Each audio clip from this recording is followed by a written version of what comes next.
Hello students. तो आज के हम इस वीडियो में पढ़ने वाले हैं 31 मई के करंट अफेयर्स। लेट्स स्टार्ट करते हैं। तो सबसे पहले है आज की न्यूज में कि Myanmar president U Min Hlaing begins 5 day official visit to India. मतलब जो म्यांमार के प्रेसिडेंट बने हैं यू मिन हरियांग, वो इंडिया के 5 दिवसीय यात्रा उन्होंने अपनी शुरू कर दी है। मतलब इंडिया पे यू मिन हलियांग जी अपनी यात्रा करने आने वाले हैं। Purpose of the visit to strengthen India Myanmar relations in trade, connectivity, border management, defence cooperation and business. जो मीन हलियांग जी हैं वो इंडिया के 5 दिवसीय यात्रा पे जब आने वाले तो वो आकर क्या करेंगे, तो उनका उनका मकसद है कि वो व्यापार को आगे बढ़ाएंगे, दोनों देशों के सीमा प्रबंधन को भी मतलब आगे बढ़ाएंगे। मतलब एक दोनों देशों की सीमा को मजबूत किया जाएगा। और जो बिजनेस है मतलब व्यापार है, कुछ काम है, तो उसमें भी दोनों देश मिलकर के बात करेंगे और दोनों देश के बिजनेस को आगे बढ़ाया जाएगा। यू मिन हलियांग became the president of Myanmar in अप्रैल 2026। जो यू मिन हलियांग जी हैं उनको अप्रैल अभी 2026 में ही राष्ट्रपति बनाए गए। ये हाल ही में अभी राष्ट्रपति बने हैं म्यांमार के। म्यांमार के स्टैटिक जी के देख लेते हैं। कंट्री क्या है? म्यांमार। कैपिटल मतलब उस देश की राजधानी क्या है? नापिडा। फिर उस देश की करेंसी क्या है? क्यात। जैसे हमारे देश में रुपया है, वैसे ही म्यांमार की जो करेंसी है उसका क्यात नाम है। प्रेसिडेंट यू मिन हलियांग ये भी अप्रैल 2026 में ही म्यांमार के राष्ट्रपति के रूप में नियुक्त किए गए हैं। नेक्स्ट है, चलिए कुछ क्वेश्चंस कर लेते हैं इसके अकॉर्डिंग ताकि आप लोगों को अच्छे से समझ में आ जाए। Who is visiting India from 30 मई टू 33 जून। मतलब कि कौन है जो इंडिया में 30 मई से 3 जून तक आने वाला है, तो इसका आंसर होगा मीन उंग हलियांग। नेक्स्ट है, how long is the visit duration. जो ये हमारे देश में मीन उल हलियांग जी आने वाले हैं वो कितने दिन तक रहेंगे, कितने दिन तक उनकी यात्रा रहेगी, तो इसका आंसर हो जाएगा 5 डेज। नेक्स्ट है, vice admiral Ajay Kochhar assumed charge as the 48th Vice Chief of the Naval Staff on 29 मई 2026 in न्यू दिल्ली। ये डिफेंस से न्यूज है रिलेटेड है। तो इसमें बताया गया कि जो वाइस एडमायरल अजय कोच्चर जी हैं वो इंडिया के 48वें chief of the naval staff के रूप में नियुक्त किए गए हैं। इनकी नियुक्ति कब हुई है, तो इनकी नियुक्ति हुई है 29 मई 2026 को। अजय कोच्चर जी ने इंडिया के vice chief of the naval staff के रूप में अपना पद संभाला है। वही चीज यहाँ पे हिंदी में लिखी हुई है। नेक्स्ट है, ही रिप्लेस्ड उन्होंने रिप्लेस किया है वाइस एडमायरल संजय वत्सायन को। मतलब कि ये जो वाइस एडमायरल अजय कोच्चर जी अभी 48वें बने हैं, उससे पहले वाइस एडमायरल संजय वत्सायन जी इनसे पहले ये पद को संभाल रहे थे। ये 47वें थे और अब इसके बाद जो अजय कोच्चर जी बने हैं वो 48वें बने हैं। सो व्हाट इज वीसीएनएस मतलब vice chief of the naval staff, ये क्या होता है? तो vice chief of the naval staff is the second highest appointment in the Indian navy. जो हमारी इंडियन नेवी है उसमें जो vice chief of the naval staff होता है वो सेकेंड हाईएस्ट अपॉइंटमेंट होता है, दूसरा सबसे बड़ा पद होता है। वही चीज हिंदी में लिखी गई है कि vice chief of the naval staff भारतीय नौसेना में chief of the naval staff के बाद दूसरा सबसे बड़ा पद होता है। तो सबसे बड़ा पद कौन सा होता है? Chief of the naval staff. और दूसरा सबसे बड़ा पद होता है vice chief of the naval staff. चलिए कुछ क्वेश्चन कर लेते हैं ताकि अच्छे से समझ में आ जाए। तो सबसे पहला क्वेश्चन है, who assumed charge at the 48th vice chief of the naval staff. Vice chief of the naval staff के रूप में 48वें कौन से बने हैं? तो इसका आंसर हो जाएगा कि वाइस एडमायरल अजय कोच्चर, ये जो बने हैं 48वें बने हैं, इसका राइट आंसर हो जाएगा ये। Which date vice admiral Ajay Kochhar take charge as a VCNS, मतलब vice chief of the naval staff के रूप में जो अजय कोच्चर जी हैं उन्होंने किस दिन पद संभाला? तो इसका आंसर हो जाएगा 29 मई 2026। आप लोग वीडियो को पॉज करके आंसर दें एंड फिर उसके बाद वीडियो को फिर से रिज्यूम करके उस आंसर को देख लें कि आपका सही है या नहीं है।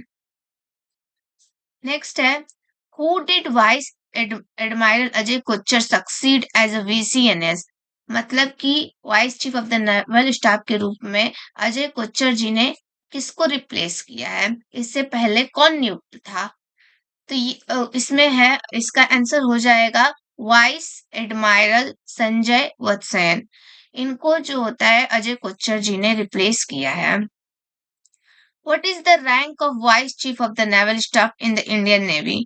जो vice chief of the naval staff है इसका भारतीय नौसेना में कौन सा पद है? तो ये है सेकेंड हाईएस्ट पोस्ट। सबसे पहला पोस्ट कौन सा आता है? Chief of the naval staff. फिर उसके बाद होता है voice chief of the naval staff, ये सबसे बड़ा होता है और ये होता है सेकेंड हाईएस्ट। चलिए नेक्स्ट देखते हैं न्यूज। तो नेक्स्ट न्यूज है ऑब्यूटरी न्यूज। सब इस न्यूज में बताया गया है कि senior Congress leader and former member of parliament, senior Congress leader मतलब कांग्रेस लीडर में सीनियर नेता थे ये, और former member of parliament, parliament के ये पूर्व सांसद भी रह चुके हैं, K P Dhanapalan died on 30 May 2026 at a private hospital in Paravur, Kochi, Kerala. जो केपी धनपालन जी हैं उनका कोच्चि केरला के परिवार पारुवार हॉस्पिटल में निधन हो गया है 30 मई 2026 को। सो इस न्यूज में बताया गया कि जो कांग्रेस के एक बड़े नेता थे पूर्व और पार्लियामेंट के पूर्व सांसद रह चुके हैं केपी धनपालन जी, उनका 30 मई 2026 को केरल के कोच्चि परिवार के एक निजी अस्पताल में इनकी निधन हो गया है। He was 76 years old and was undergoing treatment for age-related ailments. वे जो केपी धनपालन जी ये 76 साल की उम्र के थे और अंडरगोइंग ट्रीटमेंट, उनका इलाज चल रहा था फॉर एज रिलेटेड एलिमेंट्स। इनकी उम्र हो चुकी थी और इनकी जो होती है उम्र से संबंधित बीमारियां थी जिनका इलाज चल रहा था और इसी बीच इनका निधन हो गया। He served as the president of Ernakulam district Congress committee. वो एर्नाकुलम डिस्ट्रिक्ट एर्नाकुलम जिले के कांग्रेस कमेटी के प्रेसिडेंट के रूप में काम कर चुके हैं and was a senior Congress leader in central Kerala, और सेंट्रल केरला में एक वरिष्ठ कांग्रेस के नेता थे। वही लिखा है कि एर्नाकुलम जिले के कांग्रेस कमेटी के अध्यक्ष रहे हैं और केरला में कांग्रेस के वरिष्ठ नेता थे। तो कुछ क्वेश्चंस कर लेते हैं ताकि आप लोगों को अच्छे से समझ में आ जाए। सबसे पहला क्वेश्चन है, K P Dhanapalan was associated with which political party? जो केपी धनपालन जी हैं वो किस पॉलिटिकल पार्टी से, राजनीतिक दल से जुड़े हुए थे? सो ये ऑप्शंस हैं, आप लोग वीडियो को पॉज करें एंड आंसर दें। सो इसका आंसर हो जाएगा इंडियन नेशनल कांग्रेस, भारतीय राष्ट्रीय कांग्रेस के ये नेता थे। सेकेंड क्वेश्चन है, in which year did K P Dhanapalan pass away? कौन से ईयर में, कौन से साल में केपी धनपालन जी की मृत्यु हुई है? तो इसका आंसर हो जाएगा 2026। इनकी मृत्यु हुई है 30 मई 2026 को। नेक्स्ट है, where did he serve as a district Congress committee president? District Congress committee president के रूप में उन्होंने कहाँ अपना मतलब सर्व किया है, कहाँ सेवा की है, कहाँ काम किया है? तो ये जो होते हैं एर्नाकुलम, इस जिले में इन्होंने अपना काम किया है। In which year did K P Dhanapalan pass away? Sorry ये क्वेश्चन जो होता है रिपीट हो गया है। इसका आंसर हो जाएगा केपी धनपालन। किस वर्ष में उनका निधन हुआ? 2026। चलिए नेक्स्ट न्यूज देखते हैं। तो नेक्स्ट न्यूज है साइंस एंड टेक्नोलॉजी से। 22,000 करोड़ का green technology corridor plan was announced on 29 May to integrate 18 gigawatt renewable energy into the state power grid. So इस न्यूज में बताया गया कि 22,000 करोड़ का ग्रीन एनर्जी कॉरिडोर प्लान को अनाउंस किया गया है, घोषणा की गई है 29 मई 2026 को, to integrate 18 gigawatt renewable energy, ताकि उससे 18 गीगावाट की रिन्यूएबल एनर्जी बनाई जा सके तो in the state power grid, और उसको स्टेट पावर में भेजा जा सके। सो ये न्यूज बताता है कि 29 मई 2026 को 22,000 करोड़ का ग्रीन एनर्जी कॉरिडोर प्लान को घोषित किया गया है, जिसका उद्देश्य क्या है कि 18 गीगावाट नवीकरणीय ऊर्जा को राज्य की बिजली ग्रिड में जोड़ना है। मतलब कि इससे जो ऊर्जा बनेगी वो स्टेट में लगेगी, स्टेट की भलाई के लिए लगेगी।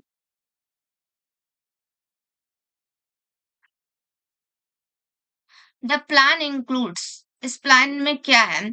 सबसे पहले ये प्लान क्या है कि जो 22,000 करोड़ रुपए हैं, 22,000 करोड़ रुपए, उससे नवीकरणीय ऊर्जा बनाई जाएगी 18 गीगावाट की, 18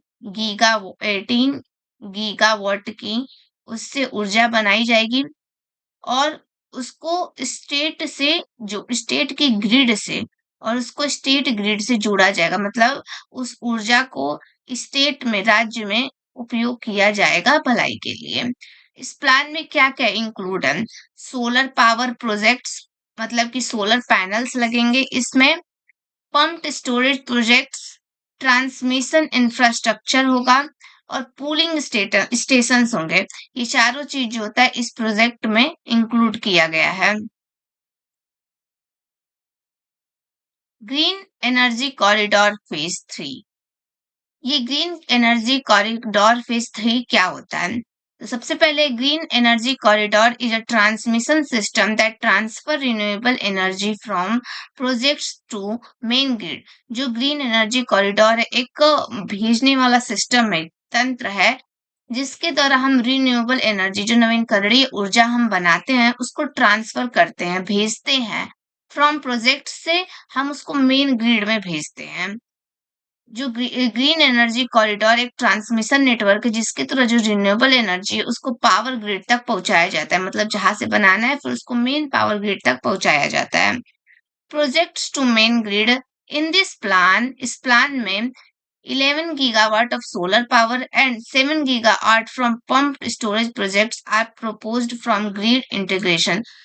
मतलब कि जो 22,000 करोड़ का बनाया जा रहा है मेन ग्रिड, उसमें 11 गीगावाट जो हमें पावर मिलेगी वो सोलर पावर से मिलेगी, सोलर पैनल्स से मिलेगी, एंड 7 गीगावाट की जो है वो हमें पंप्ड स्टोरेज प्रोजेक्ट से मिलेगी। और इन दोनों के जो है उसको हम मेन ग्रिड तक पहुंचाएंगे, और उससे रिन्यूएबल एनर्जी जो मिलेगी उसका उपयोग करेंगे। 11 गीगावाट सोलर पावर से मिलेगा, 7 गीगावाट पंप्ड स्टोरेज से मिलेगा, और कुल मिला के हमें 18 गीगावाट की ऊर्जा मिलेगी। Transmission network, the project includes 2,261 kilometre of new transmission lines and 5 pooling stations। इस प्रोजेक्ट में क्या होगा कि 2,261 किलोमीटर लंबी लंबी ट्रांसमिशन लाइंस बनेंगी, और 5 पूलिंग स्टेशंस भी बनेंगे। आंध्र प्रदेश एनर्जी की टारगेट क्या है? So Andhra Pradesh aims to generate 160 gigawatt green energy in the long term. मतलब आंध्र प्रदेश स्टेट क्या चाहता है कि 160 गीगावाट की ग्रीन एनर्जी बनाए, लॉन्ग टर्म, ऐसी बिजली बनाए जो बहुत लंबे समय तक काम करे। तो वो उस आंध्र प्रदेश गवर्नमेंट का टारगेट है कि वो एक लंबे समय तक चलने वाली बिजली बनाए जो 160 गीगावाट की होगी। आंध्र प्रदेश का लक्ष्य है 160 गीगावाट हरित ऊर्जा उत्पादन करना। आंध्र प्रदेश की स्टैटिक जीके देख लेते हैं। आंध्र प्रदेश राज्य है, उसकी राजधानी है अमरावती, उसके चीफ मिनिस्टर हैं, सीएम है मतलब चीफ मिनिस्टर का मतलब मुख्यमंत्री आंध्र प्रदेश के एन चंद्रबाबू नायडू। आंध्र प्रदेश के गवर्नर हैं एस अब्दुल नजीर। आंध्र प्रदेश के नेशनल पार्क कौन से हैं? तो श्री वेंकटेश्वरा नेशनल पार्क और पापीकोंडा नेशनल पार्क। आंध्र प्रदेश के दो नेशनल पार्क से श्री वेंकटेश्वरा नेशनल पार्क और पापीकोंडा नेशनल पार्क। चलिए कुछ क्वेश्चन कर लेते हैं ताकि आप लोग को अच्छे से समझ में आ जाए। आप लोग पॉज करिए एंड क्वेश्चन को करिएगा। सबसे पहला है, what is total investment of green energy corridor phase 3? मतलब ग्रीन एनर्जी कॉरिडोर फेज 3 में कुल मिला के कितना पैसा लगाया गया है? तो इसका आंसर हो जाएगा 22,000 करोड़। 22,000 करोड़ रुपए को लगाया गया है। नेक्स्ट है, how much renewable energy will be integrated into the grid? मतलब इस ग्रिड से जो होता है कितना रिन्यूएबल एनर्जी को इंटीग्रेटेड, मतलब कितना इस ग्रिड से रिन्यूएबल एनर्जी को बना लिया जाएगा। तो इस ग्रिड से 18 गीगावाट की रिन्यूएबल एनर्जी बनाई जाएगी। कैसे? जो 11 गीगावाट की रिन्यूएबल एनर्जी बनाई जाएगी सोलर पैनल से बनाई जाएगी, सोलर। और 7 गीगावाट की रिन्यूएबल एनर्जी कैसे बनाई जाएगी? पंप्ड स्टोरेज से बनाई जाएगी। और कुल मिलाकर के 7 प्लस 11 18 गीगावाट की रिन्यूएबल एनर्जी को बनाई जाएगी। नेक्स्ट है, how many kilometre of transmission lines are included? कितने किलोमीटर की ट्रांसमिशन लाइंस इसमें शामिल है? इसका आंसर हो जाएगा 2,261 किलोमीटर की ट्रांसमिशन लाइन जो होती हैं इसमें शामिल है। नेक्स्ट है, what is the long renewable energy target of Andhra Pradesh? Andhra Pradesh सरकार की रिन्यूएबल एनर्जी टारगेट जो है वो कितने, मतलब लॉन्ग टर्म कितने की लंबी, कितनी मतलब बनाई जाएगी? तो इसका आंसर हो जाएगा 160 गीगावाट। चलिए नेक्स्ट करते हैं न्यूज। नेक्स्ट है साइंस एंड टेक्नोलॉजी से ही न्यूज है। केरला बेस्ड स्टार्टअप, मतलब केरला से जुड़ी startup Netra semi launch India design AI chip 2000। Kerala based startup है, मतलब ये केरला से जुड़े, केरला राज्य से का स्टार्टअप है। केरला राज्य का स्टार्टअप है, नेत्रा सेमी नाम है इस स्टार्टअप का। और इसने लॉन्च किया है इंडिया डिजाइन, मतलब इंडिया के द्वारा डिजाइन किया गया एआई चिप A2000। इस चिप का नाम क्या है? A2000। नाम को याद रखिए। केरला के स्टार्टअप है नेत्रा सेमी, इसका नाम है। इसने भारत में डिजाइन किया गया एआई चिप A2000 लॉन्च कर दिया है। मतलब एक चिप होती है जिसको नेत्रा सेमी, मतलब केरला बेस्ड कंपनीज ने लॉन्च किया है। The A2000 chip is design in India, मतलब कि ये जो A2000 चिप है इसको भारत में बनाया गया है एंड मैन्युफैक्चर्ड यूजिंग TSMC, और TSMC का यूज करके इसको मैन्युफैक्चर किया गया है 12 नैनोमीटर प्रोसेस। ये इसमें जो होता है 12 नैनोमीटर से प्रोसेस से ये बनी हुई है। A2000 चिप भारत में डिजाइन की गई है और TSMC के 12 नैनोमीटर प्रोसेस से इस चिप को बनाया गया है। It is used edge device, मतलब इसको उन डिवाइसेस में यूज किया जाता है जैसे कि smart camera, AI boxes and video gateways. मतलब ये जो A2000 चिप बनी है उसका उपयोग हम स्मार्ट कैमरा, एआई बॉक्स और वीडियो सिस्टम जैसे डिवाइस में हम करेंगे। नेक्स्ट है, the company raised 125 crore from Zoho and unicorn India ventures. इस कंपनी को कितनी फंडिंग मिली है? तो इस कंपनी को 125 करोड़ की फंडिंग मिली है, फ्रॉम जोहो कंपनी से मिली है एंड यूनिकॉर्न इंडिया वेंचर्स से मिली है। इस कंपनी को कुल मिला के 125 करोड़ का फंडिंग मिल चुकी है। इट रिसीव्ड 15 करोड़ अंडर, इस कंपनी को 15 करोड़ मिले हैं MeitY design linked incentive scheme in 2023। मतलब ministry of electronics and information technology ने अपनी एक DLI योजना चलाई थी, डिजाइन लिंक्ड इंसेंटिव, 2023 में। और इस योजना के तहत इस नेत्रा सेमी कंपनी को 15 करोड़ रुपए मिले थे। 125 करोड़ मिले थे जोहो और अन्य यूनिकॉर्न इंडिया वेंचर्स से फंडिंग मिली थी, और 15 करोड़ की फंडिंग मिली थी मेटी के द्वारा। लेते हैं, Netra semi is based in which Indian state? तो नेत्रा सेमी जो होती है किस राज्य की कंपनी है? पॉज करिए, आंसर दीजिए। Kerala. What is the name of the AI chip launch? जो एआई चिप लॉन्च हुआ है उसका क्या नाम है? तो इसका नाम है A2000। नेक्स्ट है, which process node is used in the chip? इस जो एआई चिप बनी है उसमें किसने प्रोसेस नोड का उपयोग किया गया है? तो ये है 12 नैनोमीटर।